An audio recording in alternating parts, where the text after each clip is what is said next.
오늘 주신 하나님 말씀은 고린도전서 2장 1절에서 16절까지의 말씀입니다. 말씀이 다소 길기 때문에 제가 1절에서부터 5절까지 말씀 읽어드리겠습니다. 형제들아, 내가 너희에게 나아가 하나님의 증거를 전할 때에 말과 지혜의 아름다운 것으로 아니하였나니 내가 너희 중에서 예수 그리스도와 그가 십자가에 못 박히신 것 외에는 아무것도 알지 아니하기로 작정하였음이라. 내가 너희 가운데 거할 때에 약하고 두려워하고 심히 떨었노라. 내 말과 내 전도함이 설득력 있는 지혜의 말로 하지 아니하고 다만 성령의 나타나심과 능력으로 하여 너희 믿음이 사람의 지혜에 있지 않고 다만 하나님의 능력에 있게 하려 하였노라. 아멘. 오늘 함께 읽은 이 고린도전서 2장 말씀은 3장에 이르기까지 1장 말씀과 계속해서 이어지고 있다, 연결되고 있다, 이 점을 염두에 두시고 말씀을 이해하시면 좋겠습니다. 앞서 1장에서 사도 바울은 이 고린도 교회가 서로 갈라져서 다투고 있는 이 문제를 다루기 시작했습니다. 교회 안에 나는 바울에게, 나는 아볼로에게, 나는 게바에게, 나는 그리스도에게 이렇게 네 개 파로 갈라져 가지고 교회가 서로 치고받는, 우리가 서로 잘났다라고 하는 이런 형국에 처해 있었습니다. 이런 교회에게 사도 바울은 십자가의 도야말로 교회의 갈등을 봉합할 수 있는 이 육체의 자랑을 모두 땅바닥에 매다 꽂아버리고 꺾을 수 있는 길로서 지난 시간에 말씀을 주는 것을 보았습니다. 오늘 말씀 역시 십자가의 도에 대한 강조를 계속 이어나가고 있는 말씀이라고 보시면 됩니다. 특별히 사도 바울은 자신을 들어서도 이 십자가의 도를 이야기하고 있는데 2장 1절을 보시면 내가 너희에게 나아가 하나님의 증거를 전할 때에, 하나님의 이 말씀을 전할 때에 말과 지혜의 아름다운 것으로 아니하였다. 너희가 고린도 교회에 너희가 그렇게 자랑하고 그렇게 대단하게 여기는 그런 화려한 언변, 뛰어난 언변으로 복음을 전한 것이 아니라는 것입니다. 사도 바울은 오히려 2절에 보시면 내가 너희 중에서 예수 그리스도와 그가 십자가에 못 박히신 것 외에는 아무것도 알지 아니하기로 작정하였다. 고린도에서 사역을 할 때에 사도 바울은 예수 그리스도께서 십자가에 못 박히신 이 일 외에는 알지 아니하기로 작정하였다. 십자가의 복음만을 자랑했다는 것입니다. 그리고 특히 3절을 보시면 내가 너희 가운데 거할 때 약하고 두려워하고 심히 떨었노라. 왜 이렇게 고린도에서 약하고 두려워하고 심히 떨었다 이 말씀을 하는가? 바로 이어지는 4절부터 5절에서 그 이유를 이렇게 설명하고 있죠. 내 말과 전도함이 설득력 있는 지혜의 말로 아니하고 다만 성령의 나타남과 능력으로 하여 너희 믿음이 사람의 지혜에 있지 않고 다만 하나님의 능력에 있게 하려 함이다. 사도 바울은 자신의 연약함, 두려움, 떨림을 오히려 이야기하고 있습니다. 그러니까 고린도 교회 너희에게 내 개인적인 능력이나 나의 어떤 뛰어난 언변, 뛰어난 논리, 너희들이 그렇게 좋게 여기고 자랑질하는 그런 육체의 자랑을 가지고 너희에게 그리스도를 가르친 것이 아니라 오히려 나는 그렇게 연약하고 두렵고 떨리는 상태였다. 내 모습만 봐도 내 자랑할 것 아무것도 없다. 오히려 내가 전했던 말씀과 이 나의 전도는 사람의 자랑이 섞일 여지가 없다. 오직 성령의 나타남과 능력으로 한 것이다. 그래서 너희 믿음이 하나님의 능력에 있게, 교회가 하나님의 능력으로 서가게 한 것이다. 나 자신만 봐도 너희들 그렇게 육체를 자랑하면서 교회를 깨뜨려 놓았는데 나는 자랑할 것 아무것도 없다. 나 자신만 봐도 예수 그리스도의 십자가 외에 그 십자가를 전하기 위해 말의 화려함, 어떤 육체의 자랑을 대동한 것이 아니라 성령의 나타남과 능력으로 한 것밖에 없다. 하나님의 능력밖에 자랑할 것 없다. 그리고 6절부터 읽진 않았습니다만 16절까지 말씀에서는 이제 하나님의 지혜와 세상 지혜를 서로 이렇게 대비시키고 있습니다. 6절에서 이제 우리가 온전한 자들 중에서 지혜를 말하노니 이는 이 세상의 지혜가 아니요 또 이 세상에서 없어질 통치자들의 지혜도 아니요 오직 은밀한 가운데 있는 하나님의 지혜를 말하는 것으로 곧 감추어졌던 것인데 하나님이 우리의 영광을 위하여 만세 전에 미리 정하신 것이다. 자, 하나님의 지혜를 이제 사도 바울이 본격적으로 말씀을 하면서 이 세상 지혜와 대조를 시키고 있죠. 그런데 이 하나님의 지혜에 대해서 사도 바울의 설명을 보면 은밀한 가운데 있는 하나님의 지혜는 은밀한 가운데 있었다. 그리고 7절에서 보았듯이 감추어져 있었던 것이다. 자, 은밀한 가운데 그리고 감추어져 있던 것이다. 이것은 이 세상 지혜에 대해서 그렇다는 거예요. 그래서 8절에 보면 이 지혜는 이 세대 통치자들이 한 사람도 알지 못하였나니. 왜? 이 세상 지혜에 대해서 하나님의 지혜는 감추어져 있기 때문에, 은밀하게 숨겨져 있기 때문에. 만약에 이 세상이 하나님의 지혜를 알 수 있었더라면, 육체를 자랑하는 이 세상의 지혜가 하나님을 알 수 있었더라면 영광의 주 예수 그리스도를 십자가에 못 박지 않았을 것이라는 말입니다. 그렇게 사도 바울은 강조하고 있습니다. 그래서 말씀을 인용하고 있죠.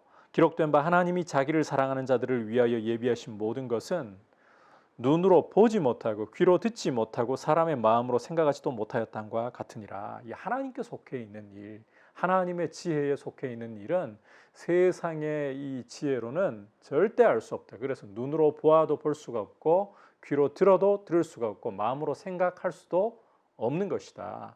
자, 그렇다면 이 하나님의 지혜가 어떻게 나타나고 어떻게 알려지는 것이냐? 10절에 오직 하나님이 성령으로 우리에게 이것을 보이셨나니 성령은 모든 것 곧 하나님의 깊은 것까지도 통달하시느니라. 오직 성령께서만 이 하나님의 지혜를 밝히 드러내실 수가 있다는 거예요. 그래서 사람의 일을 자기 속에 있는 영이 알듯이 하나님의 일도 하나님의 영 외에 아무도 알 수가 없다. 그리고 사도 바울은 계속해서 12절에서 이런 강조를 합니다. 우리가 세상의 영을 받지 않고, 이제 자신과 고린도 교인 전체를 포함해서 이야기를 하는 거죠. 우리가 세상의 영을 받지 않고 하나님으로부터 온 영을, 성령을 받았으니 우리로 하여금 하나님께서 우리에게 주신 은혜로 주신 것들을 알게 하기 위함이다. 하나님의 지혜를 우리에게 알게 하기 위함이다. 이 하나님의 지혜, 바로 십자가를 가리키는 거예요. 하나님의 지혜의 정수는 바로 십자가입니다. 이 십자가에 달리신 그리스도를 알도록 성령을 주신 거 아니냐. 그리고 이 성령께서 가르치신 것으로 해야만 되는 이유가 13절에 영적인 일은 영적인 것으로 분별한다. 사람의 지혜 가지고는 안 돼요. 그래서 14절에 보면 육에 속한 사람, 이 육에 속한 사람이라는 용어를 잘 이해를 해야 되는데 성령이 없는 사람을 가리킵니다. 예수님을 믿지 않는 사람을 가리키는 거예요. 이 육에 속한 사람은 하나님의 성령의 일을, 예수를 안 믿으니까 성령의 일을 받을 수가 없는 거죠. 그들 눈에는 이 성령의 일이 하나님의 지혜에 속한 것이 어리석게 보일 뿐이고 알 수가 없어요. 영적인 것은 영적으로만 분별 가능하니까. 그래서 신령한 자가 모든 것을 판단할 수 있다. 제대로 볼 수 있다. 16절에 누가 주의 마음을 알아서 주를 가르치겠느냐. 그러나 우리가 그리스도의 마음을 가졌느냐. 성령이 우리 안에, 사도 바울과 이 고린도 교회 안에 거하심으로 하나님의 지혜를 알게 하셨다. 그렇다면 하나님의 지혜의 절정이시고 하나님 지혜의 가장 중요한 핵심인 십자가에 달리신 그리스도. 사도 바울이 고린도에서 사역을 하면서 내가 예수 그리스도가 그의 십자가에 못 박히신 것 외에는 어떤 것도 알지 않기로 작정했다. 왜? 하나님의 지혜의 핵심이 되시니까, 정수가 되시니까. 고린도 교회가 이 하나님의 지혜를, 성령을 받았잖아요. 성령으로 이 하나님의 지혜를 제대로 깨닫고만 있다면, 십자가에 달리신 그리스도를 깨닫기만 한다면 육체의 지혜 자랑할 것 없습니다. 언변의 화려함을 자랑할 것 없습니다. 교회가 서로 자랑이 멈추면 하나 되게 되는 거예요. 그리스도의 십자가를 자랑하면 하나 되게 되는 거예요.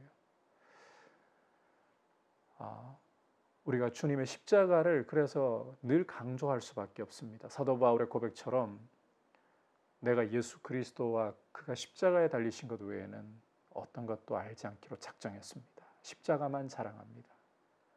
십자가 앞에 내 모든 육체의 자랑, 내가 잘났다고 생각했던 것들, 남들보다 우월하다고 생각했던 것들 다 가지고 나아가 깨뜨리면서 교회의 하나됨, 형제를 나보다 낫게 여길 줄 알고 서로 하나 되려고 하는 이런 노력을 부지런히 할 수 있기를 바랍니다. 그래서 교회를 하나 되게 하는 자신을 십자가 앞에 내어놓고 깨뜨리면서 십자가를 바라보면서 오직 십자가만이 하나님의 지혜의 정수입니다. 내가 십자가만을 자랑합니다. 내가 십자가를 사랑합니다. 내가 십자가를 통과해서 하루하루 살아가기를 원하고 교회의 하나됨을 깨뜨리지 않도록 교회를 하나 되게 하는 일에 주님 앞에 쓰임 받기를 원합니다.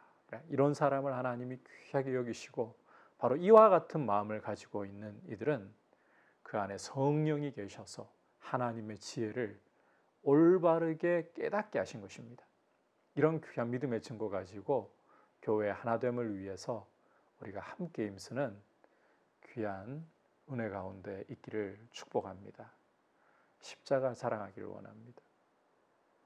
하나 되게 하기를 원합니다. 이제 말씀을 생각하면서 함께 잠시 기도하도록 하겠습니다. 오늘 이 말씀을 통해서 오직 예수 그리스도의 십자가만을 알겠노라고 자랑하겠노라고 그렇게 고린도에서 사역을 했던 사도 바울처럼 나는 너희 가운데서 약하고 두려워하고 떨었노라. 자신에게는 자랑할 것 아무것도 없고 너희 믿음이 오직 성령의 나타나심과 능력으로 하여 하나님의 능력에 있게 하기 위함이었다. 하나님의 능력만 자랑하려고 했던 것처럼 하나님의 지혜이신 그리스도, 십자가에 달리신 그리스도만을 자랑할 수 있도록 성령께서 우리 안에 충만하시기를 원하고 성령께서 이 하나님의 지혜이신 그리스도를 늘 바라볼 수 있도록 도와주옵소서. 그래서 내 육체의 자랑 날마다 깨뜨리고 교회의 하나됨을 위해 힘쓸 수 있도록 도와주시고 은혜를 주시옵소서. 아울러서 오늘은 특별히 이 하나됨을 위해서 기도하는데 특별히 미국에서의 폭동이 뉴스를 통해서 계속해서 우리에게 소식이 들려오고 있습니다. 주여 인종 간의 차별과 또 갈등으로 시작된 이 폭동이 하루속히 잘 가라앉고 미국 사회가 인종차별의 문제도 주의 은혜 가운데 해소되어 갈 수 있도록 그리고 우리나라의 경우에 하루속히 남과 북이 하나 될 수 있도록 주님 복음으로 평화롭게 통일이 이루어질 수 있게 해달라고 남과 북의 통일을 위해서 그리고 무엇보다 이 코로나 사태 가운데 주의 은혜 가운데 성도님들이 굳게 서 있게 해달라고 같이 기도하겠습니다. 하나님 아버지 감사를 드립니다. 오늘 이 말씀을 통해서 사도 바울이 자신도 고린도에서 사역을 할 때에 자신의 육체를 자랑할 것 아무것도 없었음을 고백하는 것을 보았습니다. 너희 중에서 나는 약하고 두려워하고 떨었노라. 내가 육체를 자랑할 것 아무것도 없다라고 고백하는 것을 보았습니다. 오직 예수 그리스도와 그가 십자가에 못 박히신 것만 자랑하겠노라고 하는 것을 보았습니다. 주님, 고린도 교회의 믿음이 성령의 나타남과 능력으로 해서 하나님의 능력에만 있게 하려고 한다는 것을 보았습니다. 아버지, 우리 육체를 자랑하려고 하는 우리 안에 교만한 이 세상의 지혜를 아버지 깨뜨릴 수 있도록 도와주시고 오직 하나님의 지혜, 이 하나님의 지혜의 핵심이시고 정수이신 예수 그리스도의 십자가만을 자랑하고 그 십자가만을 굳게 붙들 수 있도록 우리 안에 성령께서 충만하게 우리를 다스리시고 우리 눈을 열어주셔서 우리 육체의 자랑은 다 깨어지고 오직 주님만을 자랑하고 교회의 하나됨을 위하여 힘쓰게 하여 주옵소서. 아버지 하나님, 아울러서 저희가 뉴스를 통해서 미국의 이 인종차별로 인하여서 이어지게 된 이 폭동 소식을 듣고 있습니다. 주님, 폭동이 잘 가라앉고 인종차별이 해소될 수 있도록 미국 땅의 분열과 미움과 증오를 그리스도의 십자가로 가라앉게 하여 주시고 하루속히 안정을 되찾게 하여 주옵소서. 우리나라 또한 남과 북이 속히 하나 될 수 있도록 주님 복음으로 평화롭게 통일이 이루어지고 아버지 이 나라가 주의 은혜 가운데에 통일한국을 이루고 주님 다시 오실 때까지 선교한국을 귀하게 이룰 수 있도록 은혜 주시고 무엇보다 이 코로나 사태 가운데 주님 은혜 베풀어 주셔서 하루속히 종식될 수 있도록 또 무엇보다 이 시간 가운데 교회가 믿음으로 흔들리지 않고 굳게 서 있게 하여 주시옵소서. 예수님의 이름으로 기도드립니다. 아멘.